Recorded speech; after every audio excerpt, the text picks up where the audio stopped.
Right then, what's going on, guys? So believe it or not, Arsenal seem like they'll actually be getting their business done nice and early this summer, with Jurrien Timber expected to sign by the end of the week after the club tabled an improved second bid, which comes shortly after agreeing personal terms with the player and his agent. Now, for those of you who might be unaware, Timber was actually Ten Hag's primary target when he first took charge of Man United last summer, but he had to settle for Lisandro Martinez instead, after then Netherlands manager Louis van Gaal warned the young defender that a lack of game time following a move to the Premier League could ruin his chances of making the World Cup squad, a statement which made him stay put. Now, given Licha was one of the best defenders in the country last season, Arsenal will be getting themselves a bloody world beater if Timber is deemed to be a superior player to his former teammate by a man who's seen both of them in action firsthand. As you'll probably remember, Timber was one of the hottest names on the market last year, with the likes of Bayern Munich and Barcelona registering an interest in getting him through the door. However, he's coming off the back of a difficult season by both his as well as Ajax's lofty standards, one in which even supporters turned on him during difficult moments. As far as I'm concerned, almost no young player could have performed at a high level when placed in such dire circumstances, but it's something to note nonetheless and might explain his slightly reduced price tag from 12 months ago.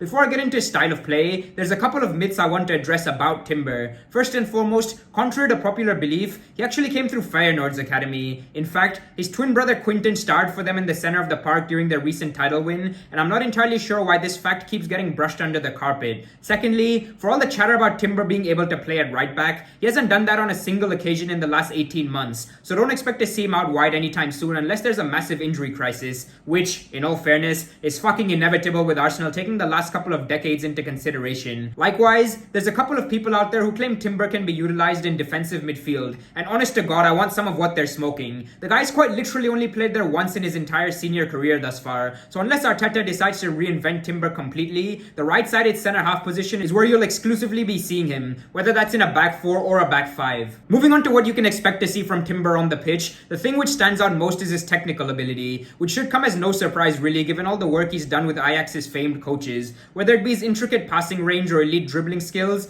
Timber's composure on the ball makes him stand out from his peers. While most modern-day centre-halves can spray passes across the pitch, very few are capable of venturing forward like Timber, who you'll often find pushing into midfield when in possession. The fact that he had more touches than any other outfield player in the entire Eredivisie last season speaks volumes of just how much he offers in build-up play, and I can see him becoming a fan favourite before long. Defensively, he's forthright and aggressive in his approach. This in turn allows him to quickly shut down forwards and win one-on-one duels, with his recovery pace covering any positional mishaps he may have. However, he can also be guilty of being overeager and making rash challenges in dangerous areas of the pitch, but that comes with the territory for someone yet to hit their prime. The biggest concern for me is definitely his height. While being 5'10" is hardly a deal breaker, it could prove to be a mismatch while contesting aerial duels in the Prem, and we've seen time and time again in the past how mid-table teams have targeted Arsenal off set pieces or by delivering lofted crosses into the box. So only time will tell how he copes with that chink in his armor. For those of you new to my channel, do make sure to check out my video on Kai Havertz. Give this video a like if you enjoyed it, and do let me know your own thoughts about all of this down below. Cheers, and I'll catch you in the next one, folks.